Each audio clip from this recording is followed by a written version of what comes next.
Welcome back to another edition of the Pear Genius podcast. I am your host, Alex Pauls, and joined by the lovely Kathy Pauls. And today we're welcoming Amanda Moxley from amandamoxley.com.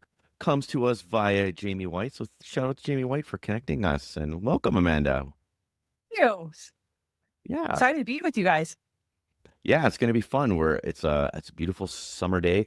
It is one day before our 26th wedding anniversary. I'm super stoked. We're kind of like in the sandwich of our dating and our marriage anniversary. Today is June 10th, and obviously this will get put out a week or two later. But man, it's a great week to record. So thanks for joining us. It's going to be a great episode. Happy anniversary. Yes. I love celebrating our marriage. It's good. That's Last year we great. celebrated on a road trip. We were in a car on our 25th anniversary, just driving. We spent the day together driving. That's good. That's good quality time. It really is. And that's when all the good downloads come to. That's why that's the purpose of traveling for us. It's not about actually the destination. It's about all the stuff that comes in as we're moving and changing our scenery. It's so good. I know. I love taking road trips. Yeah, and you're in Utah, so it's like one of the most beautiful states, north to south, east to west. So much diversity of landscape. There is so many cool downloads that we've had driving through Utah. It's probably one of the reasons why we love going to Arizona is because we get to go through Utah, and there's a really cool energy there. Yeah, I agree. Don't tell anyone though, because everybody's moving here. So. Uh-oh. Yeah, well, we're coming too, because we got to get out of this crazy country, Canada. You do. It's too cold. It's too cold. Dark, cold, winter. Exactly. Kathy, where did you want to start today with, Amanda? Well, I definitely want to jump into the brand. So not knowing like too much about you on purpose, because I want to hear it more from you than anything else. But tell me about, well, first of all, let's figure out what you do, who you're helping, why you're doing it. And then I'll ask you some questions about your brand. Okay, so I'm in a life transition currently. I recently tore my ACL 7 weeks ago, and I had surgery 7 weeks ago. So I'm in a huge rebirth to rise. To be transparent, I will tell you, I've been a coach in the online coaching world for 20 years. I got my first client in 2005. So been doing coaching a long time, been on the internet a long time.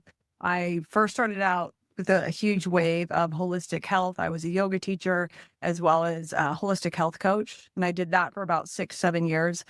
And then I shifted to money mindset and business coaching in about 2012. And then I niched into, I'm a speaker coach and help people turn their words to wealth and generate a year's worth of income in a weekend. I started doing that in 2016 up until now. And I personally have had like 10 six-figure events here. People will come from all over the world to Park City, Utah, and I would have a fun 3-day retreat with them and then teach them my fun things, and we'd have this great experience. And now I really feel like the whole internet and there's a trust recession going on. What used to work doesn't work anymore in terms of marketing, in terms of the clients. It's just been, to be honest, I've done like Facebook ads, challenges. I've pretty much done absolutely every internet marketing thing you can think of. And so I'm in this reinvention. I recently started an AI business with 2 of my friends. It's called Simple AI Agency, where we're helping brick and mortar businesses. And the second thing is, early on before I started my career, I got a master's in social work. And my goal was I was going to be a therapist and take over my mom's therapy business. And then I decided to let that go and start my own business in 2006. Well, I started the business in 2005. I quit the job in 2006. Anyway, while I've been sitting around, I realized that I had enough of my hours, clinical hours, to get my licensed clinical social work. So now I'm a licensed clinical social worker and officially taking insurance. And that's been a really fun adventure. Also, because I think the coaching industry, especially in Utah, there's been some shady characters who are now in jail. And they are creating a legislation saying that coaches have to be certified. And so there's like a real, I am a pioneer in the coaching, and I'm also grateful to have this. I'm like a licensed clinical social work, which with you. I don't know. I just feel proud of that. I feel proud that God opened that door for me. And I'm a mom. I have 2 teens, just like you guys. And this year, I will be married 20 years. But we've been together since 99, which is when you guys got married. So we're kind of parallels in that way. Amazing. Wow, what a What an adventure. story. Honestly, like so as you're talking, I'm like, what is the thing? What is like that common thing that I can feel from everything that you're saying? And I feel like you live in this space of transformation and that you're Yes. mutable and that you're so good at going from one thing to another. And that's the inspirational piece for other people when they come into your presence and your energy. So if we talk about branding, Cool. That's um, cool. My the way company is called, sorry to interrupt you, but my company is Yeah. called Transformational Results Inc. Oh. Yeah. So yeah. Whoa. Whoa. And the butterfly. Right? That's not a coincidence. Yeah. Transformation station. So anyway, keep going. I didn't mean to cut you off. No, that's good. You know what? When you talk about branding and you talked about how what was once working is no longer working and marketing is changing and honestly, this is what I'm being called forth to do now is redefine branding. Because the branding that we knew once before no longer resonates. It doesn't hit the same way. So I'm really leaning into soulful branding. So I had this amazing download this past weekend as we were driving, of course, that we are expressions of the divine. We're expressions of God, expressions of spirit. And that's how deep branding has to go. So, in order to really be able to lean into your branding, you have to be in complete resonance with yourself. So, what is your expression? If you could like just narrow it down to one thing, what is your expression of God? Well, I mean, like I think I told you guys, so I'm a Bible believing, Jesus loving person. So I don't know if I'm going to answer it from that perspective because like I feel like God formed me together in my mother's womb and he orders my steps and he knows every hair on my head. And so I feel like my point of being a expression of God is to glorify God and to praise God.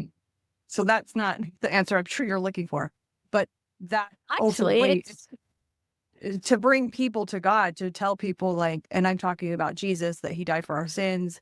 He was crucified on the cross and rose 3 days later. And he told hell, get on down. So, and that all sins are forgiven with the name of Jesus, the blood of Jesus. So ultimately I'm here for eternity and I want to help people. And I'm sure I'm triggering people in your audience, but this is what, my purpose. But so I was really into new age.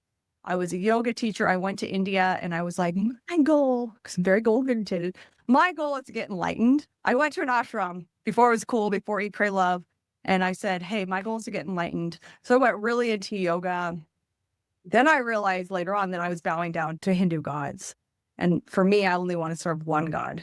So for me, at this stage, I love helping people or just sharing my testimony of helping people who were in New Age, who are realizing that isn't as fulfilling as they thought it would be. They still have anxiety, fear, stress, etc., and to come to Jesus. So ultimately, that's what I like to do. I think that the higher level people, these people who are now ascending, are okay listening to other people talk about the Bible and Jesus. And, like you are not, if you're off putting somebody, that's not your audience. That's not who you're meant to be in front of. You're not meant to share your message with them. And that's totally fine, But I think that what you're actually saying with the higher perspective version of that is that you are helping people become in resonance with themselves, which aligns them with God and with everything, the divine spirit, you name it, right?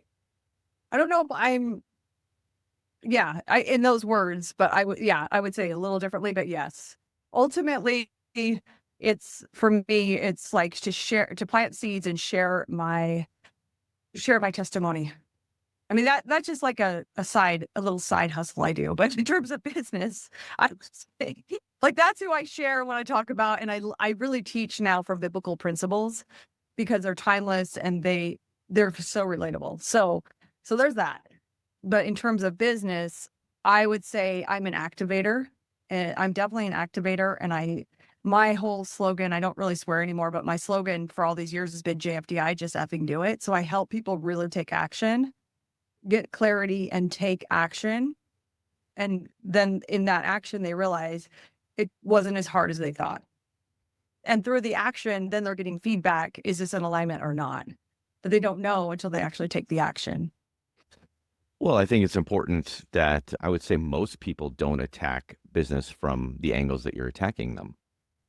And, there's a whole bunch of denominations, there's a whole bunch of different religions, and something is speaking to someone at some point in time, right? And you're obviously trying to reach the people that need to be reached in this moment. So that's, hats off to you for that. And you need to be brave because, like you said, there's a lot of people that are quick to persecute you. Like, we just lost our entire Saudi Arabian audience. Thanks a lot, Amanda.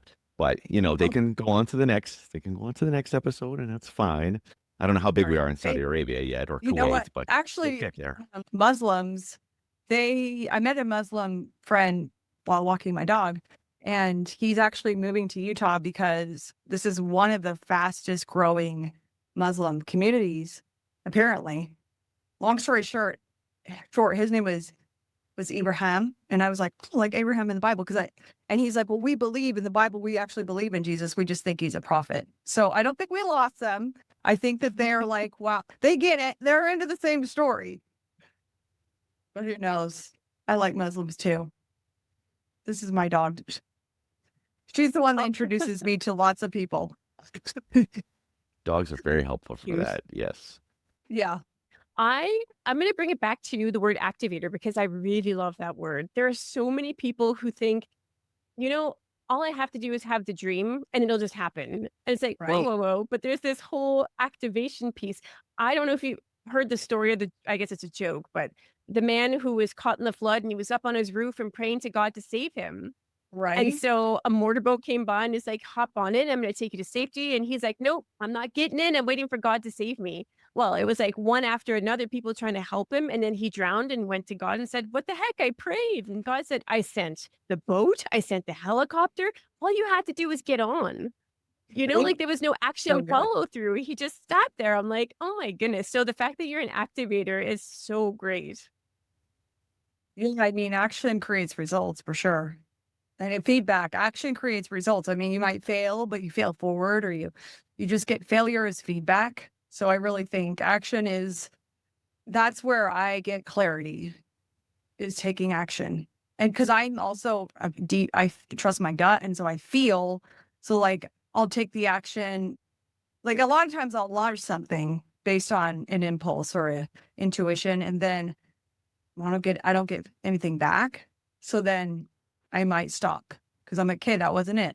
And then I wait again. And so constantly taking action to see what clicks and what works. Because I think as entrepreneurs, we are creators and we're creating things out of nothing. There's no owner's manual for this. You're constantly creating, constantly redefining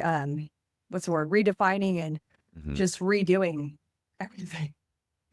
I was going to say, I think it's amazing that you were so far ahead of the curve, like to get basically back in 2005 to start working online. That's pretty early on in the game. Yeah. Of working from home or working online and working with people and having them trust you enough to actually work with you.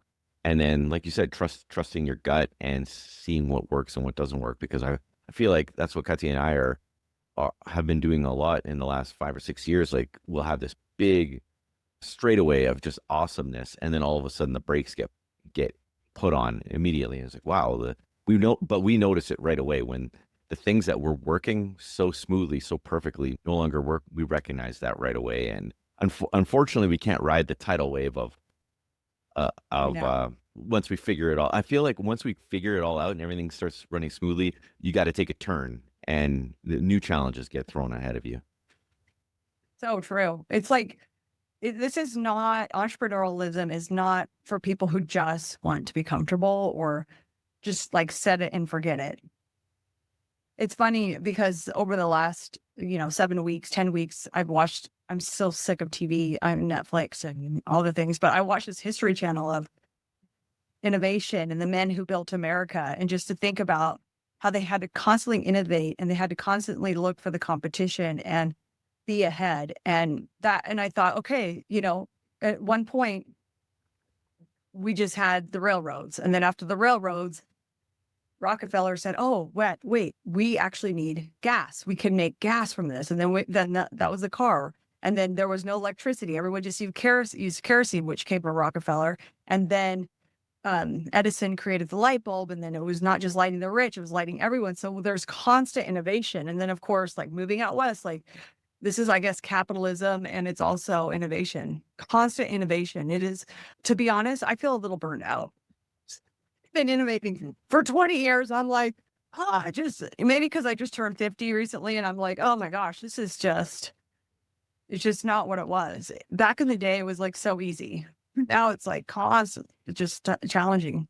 It's hard to recharge the battery constantly. And even if when you do recharge it, it doesn't get all the way to full, right? So it drains a little quicker. And then I always feel like if we have a huge project, it takes 2 or 3 days, maybe a week for us to, just kind of decompress and then get ready for the next big project. Wouldn't you agree? Yes. Are you asking me? Yes. Yes. Because you and I do Yes. projects together. We do projects together. Sorry, my mind was all, I'm hanging on because Amanda, you move quickly. So I'm like, okay, let's dig into midlife, because technically you and I are both midlife right now, and you're thinking about rebirth to rise. And I feel like this midlife and menopause and all this stuff is like this portal to the next phase of our lives, and the things that weren't serving kind of get burned off. Actually, before we hopped on, I had terrible heartburn, and I almost never get heartburn. I'm like, okay, what am I burning off? Because I'm starting to realize some things from before are not coming into the next chapter. So like there's like beautiful, it's a rebirth to rise. So what does that mean, rebirth to rise? What does that look like and feel like? It's definitely a shedding of the old. And I would also say a grieving. There's a grieving, like for me and you guys who have teenagers, it's like a grieving of that stage of motherhood. Now I'm more of a check-in partner. I have a 16-year-old boy, and he is just gone now. Like anyway, so it's, to be honest, it's a grieving. It's a redefinition of who am I and what do I want to do in this phase. It's a loss. I feel like it's a grieving stage. Grieving, like I went through menopause in 2 seconds, which is a blessing, but it's also like that. I don't know. Then there's a grieving of, for me, being vain. It's just like, I don't look as good as I did, in my opinion. Like whatever, I don't need to point things out, but I'm just like, it's a grieving of that. Like I did this TikTok the other day. I'm like, now that I'm 50, I am so thin. I've gotten so thin in my hair. Aw. Your hair is still better than mine, Amanda. Don't worry. You're doing great. But anyway, so I think there's a grieving of youth. There's a grieving your body. Like my body isn't, and now of course a grieving because I can't I like to mountain bike, and I can't mountain bike until October. Oh. I know. But that is a traumatic thing too. What happened to you? Tearing your knee, the surgery, those are traumas. And yeah, you're grieving this loss of your mobility. You're grieving it, although it's temporary, but it's still, you get down on yourself. It's really easy to get into your head, and yeah, it is not fun. And I remember when I was doing jiu-jitsu and I was getting hurt and I couldn't sleep properly. I just felt like an old man, and I hated feeling like that, because that wasn't the point of trying to be athletic and trying to be in shape. And then basically taking a giant step back and looking in the mirror, it's like, oh, I'm not 20 anymore. It's tough, but I feel like I'm definitely, I know we're not supposed to compare, but I feel like I am doing so great compared to my dad. And I know that he would be proud of me. If he saw me in person, he'd be like, well, wow, you're doing, you're athletic. You can run with the kids. You can chase after your daughter's boyfriend. If he does something crazy, you can, yeah, I get him.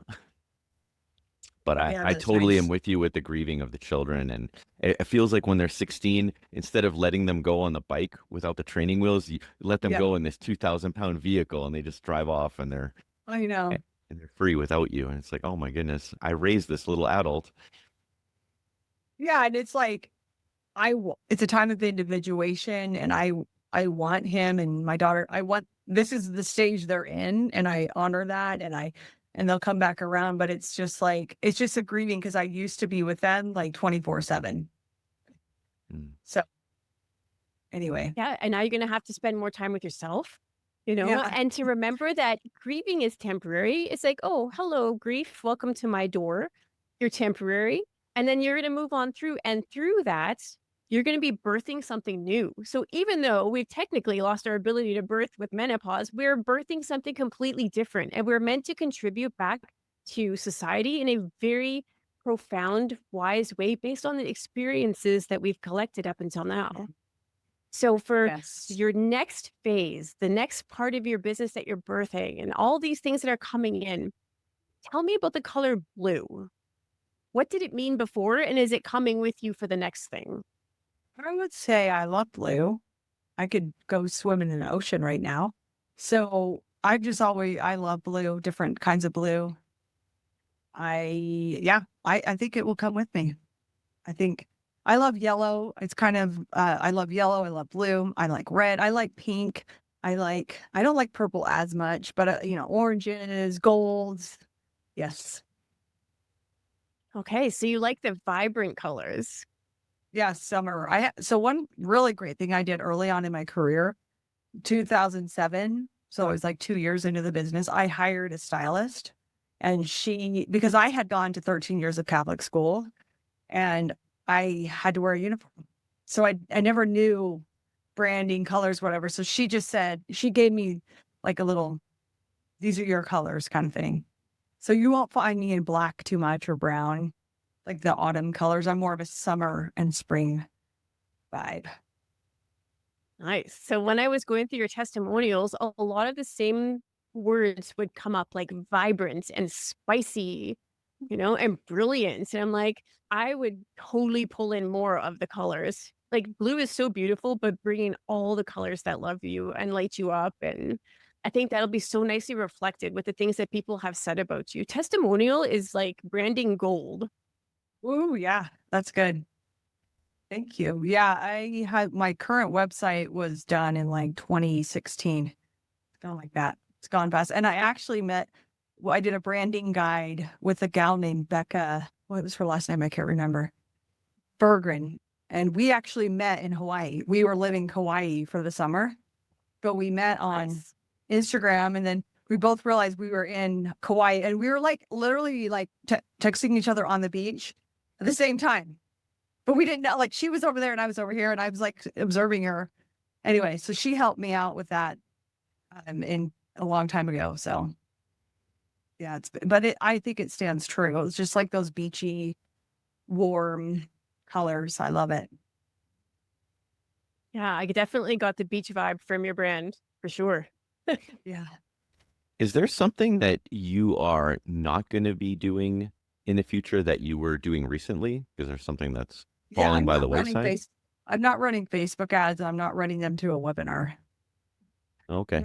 And I'm not really doing a challenge right now. I did like 20 challenges over the last couple of years. I did a weekly masterclass. So I'm honestly thinking of like shifting out of the old speaking. I really do think that AI is coming for a lot of businesses. I mean, even with I teach people speaking, and I have a program right now called On the Stage. And even the ladies who paid me to be in this group, they are like, you know what? I'm just going to chat GPT it. And like, people are choosing to use that because it's so easy. So I don't know. I feel like there is something new for me. I haven't landed on it yet, but I do have the two other irons of the fire with the AI business. So we're actually helping brick and mortar businesses. What I'm liking to do right now, because I have a really brilliant business mind, is helping brick and mortar businesses that they have very limited time. They don't have time to learn AI, but if they don't use the AI, they're going to be left behind. So I'm interested in working my local community. Another thing I'm doing is I'm actually doing a retreat, like a one-day event / pool party in Park City. And I don't want to have to deal with all the marketing. So I'm just inviting people, I think, and I'm not even selling anything. I'm just well, who knows? I might sell something, but it's just I'm creating more community and more connection in my in-person environment. Yeah, I think that's Because really that's smart. something you said was missing, right? Like you said, Yeah. you had done the online thing for so long that you were actually missing the in person. So you're missing the connection, being in other people's energy. That's something that AI can't even help with. I get the convenience of AI and the brilliance of it. However, I would say that if you don't understand your brand, if you are not 100% clear on your brand, you're prompting for a disorganized mess. Like it can't truly reflect you if you do not understand your brand. I agree. And it can take you in different Yeah. directions that you might not want to go in either. Right. Yeah. I think a lot of people, like literally, I had a friend who said, I used to go to, I think even the coaching is sort of being replaced by AI because I had a friend, she's like, I used to go to my one friend for dating advice, but now I just go to Find Chat. And they name their chats, like Nova or Susie or whatever. I'm not in that kind of relationship with my Chat GPT yet. I have Me not neither. named it. I'm not there. I journal, like I journal every day. I get a lot of insight through journaling and yeah. Yeah, I think that there's a lot that can be used with this AI stuff, but I feel a lot of people are going to use it as a crutch and they're just going to turn their brains right off. And then ChatGPT in the future will just be thinking for them. But for people like us who use it as a tool and appreciate it for what it is and try and get better at it making our lives convenient, I think that we'll be able to excel with it and not use it as a crutch. Right. Yeah. Yeah, I think there's a place for it. I think just like Canva didn't replace Cutty. As great as Canva is, it doesn't mean that everybody out there is a graphic designer or a logo maker or even ChatGPT making logos. It's whatever. A logo's not a brand, but Yeah. The human element, Yeah. just to go back and forth with people is really necessary. sure, yeah. Oh, and I think the presence of your humanity is why, and that's why we're being called to kind of redefine all these new things. Like the branding, you have to keep the human in branding because You do. people will know that it's disingenuous. They'll know, oh, ChatGPT told you to say that, right? Like you really still have to run it through your filter and make sure that you're bringing the human forward. Sure. Yeah, you I can tell. It's funny because I have an assistant, but he's from India, and he'll just put these posts up that, and I talk to him in real life, and I'm like, dude, AI wrote that whole thing. You're acting like you just graduated from like San Diego State, and you're from India. It's so not you. So I don't even read it because it doesn't even sound like him. I'm like, where are you, bro? Right? yeah, it's a funny thing, especially, and I'm guilty of this too. I've prompted ChatGPT, and there's times where I do not check it. I'll just copy and I'll paste it where it needs to go. Right? And then I'll go in later after somebody calls me on it. I'm like, oh man, there is, and I've even had it write a few emails for me. And I've had people email me back. They're like, oh, is this a scam? Because they're like, oh, it just doesn't sound like you. I'm like, oh man, stupid ChatGPT. I gotta Right? go in there and I gotta make it human because people know me and the way I email them. And if I'm gonna be too prim and proper and everything's gonna be too perfect, then right away it's like, oh, something's not right here. I'm with you guys. But it's coming for people's businesses, like end of story. Like if we're not, Yep.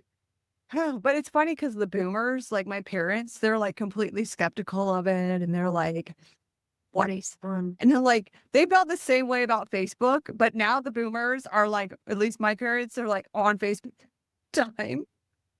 So they might be the last adopters. But then I think about my kids because so my son actually has dyslexia. A few years ago, I get this amazing like Mother's Day card or whatever birthday. I am like in tears. Okay, this card is like the most. I read through at the end, and it was like love Sawyer and ChatGPT. How funny. And this is like when it first came out 2 years ago. So he was like, love ChatGPT. That's amazing. And I mean, I think these kids, I really, I know we like to go down rabbit holes, but I'm wondering, like, what is the job market going to be like? Is AI replacing our children's future? What are the jobs going to be like for these kids? I'm wondering if that's somehow tied into how is money going to serve us in the future? Is it going to be that we have to trade our time in order to get money? Or is it going to be based on the service we provide or how we're actually helping? I think that we're going to have to lean more into our humanness, and I think that our Mhm. kids get that. Like yes, they're being, especially our daughter is online schooling.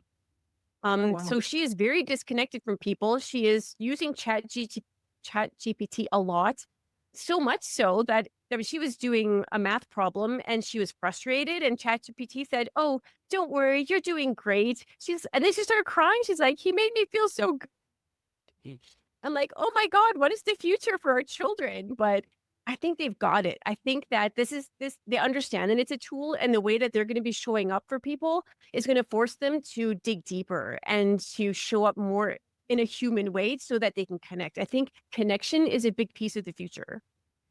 Uh, Let's I hope. think that I think that kids that think outside the box will will do much better in the future.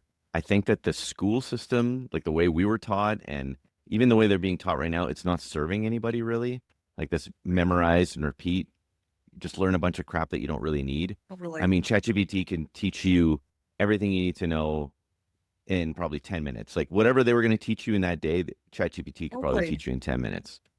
So I it's all agree. And about thinking outside the box yeah. and creating new businesses or new ideas that will, benefit people, right? If our kids can figure out ways to benefit people, they'll make money. Mm, I agree. I also think like I noticed both of my kids are they have more of an entrepreneurial mindset. They're like, why should I go trade my hours for this school, for this class? My son's always trying to talk me out of why he doesn't need to go because- for whatever reason. And I'm like, I completely agree with you. Now, the old guard, my parents of the boomers, they're in this world where you need to go to college and you need to get a job and you need to I'm like, that the world of our grandparents and current parents, considering mine late 70s, is like, it's not here anymore. Right. Yeah. It doesn't make any sense. Like, I don't know if you ever played the game of life, but at the beginning, you make the choice of whether you go to college or you go and become a Right. police officer or whatever. And it's funny that most of the times, if you don't go to college and you don't have this crazy debt, your life ends up being pretty good, even Right. in the game of life. And that's way more matter of fact now in our society. Like to go to a Harvard or to go to a whatever Ivy League school or even just Notre Dame, whatever. You go to Notre Dame, you're 150, 200 grand in the hole, and now you got to try and get that job and climb out of it. Right. And to The be that far benefit behind the eight ball. is who you meet. Yes, Because I have a definitely. friend who went to Syracuse, my best guy friend from growing up, and he was in a fraternity. And long story short, he got in with a headhunting company that is now like a recruiting company, and now the company's gone public, and it's all with his fraternity brothers. So I think there is an advantage of if. And another friend went to Notre Dame, and it's just like it's all about who you know and their families, and but just to go to, like, the community college or even the local state school, it's just like, I went to the University of Montana. I studied communications, but I did go to France. I had a year abroad in France. Highly recommend that. If Nice. you have a chance, just go do that. That is a good tip, though. If you do your MBA, if you do any kind of graduate, it's the connections that you make with the people going forward are probably the most valuable thing that you're going to take Yeah. out of there for That'd sure. be the only reason I would send my kid to it. My cousin actually went to Harvard, but she, was a lawyer, and then she just worked in a grueling job, like, in a law firm for 2 years and paid off all her loans. So, Nice. then she worked in the White House. She was, Joe Biden's, White House chief or House counsel. Let's Oh not go wow. into it. Right? That's crazy. Holy He smokes. needed a lot of counsel, that guy. See, yeah, like Sleepy Joe, I'm just curious if he was in the basement taking a nap. But I don't anyway, even yeah, I don't anyway, even yeah, it's I don't even know if interesting, he was alive half the time. right? They might have put in a double. You never know. Right? Anything's I could, possible. We live in this world of crazy possibilities where you don't know if it's been AI generated or if it's real. And honestly, we just need to lead human first. So I think that nicely wraps things up. And I love that you're going through this beautiful transition. I'm excited to see what's coming out the other side. I'm going to spy on your brand later to see what you come up with because I feel like you know yourself. You are tapped in, you're being led. So I'm very excited to see what comes from that. I have a question to ask you that our last guest has left. And that is, how do you inspire others to fulfill their passions? well, what do you love to do? What are you obsessed about? What rabbit holes are you going down? And I would say follow your passion. Like what lights you up where you feel like time stops and you could just do it forever. What is your passion, guys? Oof, Well, my that would be my passion is, question for the next guest. oh, I'm writing that down. Yeah, what is your passion? Like, Because it is really cool to hear what people's passion is. What's your passion? mine would be I actually really love building things. I am an electrician by trade, but I'm really Wow. enjoying carpentry and Kathy and I we love designing stuff and doing it around the house. And seriously, like if KP Design turned into a house remodeling business, I wouldn't be upset. I think I would be pretty excited to do that kind of physical art where I could stand back and take a look at it. I mean, I love the branding and I love the websites, but there's something about creating a physical thing as well. That's very cool. So I'm excited about that kind of stuff. And I love traveling. I am passionate about traveling and seeing different things and the inspirations that come with it. Yes. Oh, I love that. That's cool. How about you, Pachi? Well, definitely for me, I really love creating spaces that involve all of the senses. So I love hosting people. I want people to come over and for them to have a smell that makes them feel something, and then to put something in their mouths that takes them to another planet, or like to have the textures around them, and then the music. And so for me, I guess it's a nurturing thing. I just want people to come and nurture and heal through osmosis. That. That's so creative. You guys are cool. Love Look at that. us. We tried. We We tried. got to start. We got to get started on that kind of stuff before it's too late. Well, I mean, we're already kind of doing it. We run an Airbnb in our house, That's so people Oh, have to come in and come through us, and so we're kind of doing that. But the thing is, if you're like choosing to do this next adventure, you have to like sit with it and think, is this going to drain my battery or is this going to recharge my battery? Because now, as we're in this next phase of our lives, those things matter. Like we lose energy a little bit faster, so we need to be careful and intentional about the things we're taking on. right. I agree. Yeah, like there's this book called the Zero F's Given. No, what's it called? The Subtle Art of Not Giving an F. Yep. Yeah. I got I it on the recommend bookshelf it. here. Listen to it on Audible. It's so funny.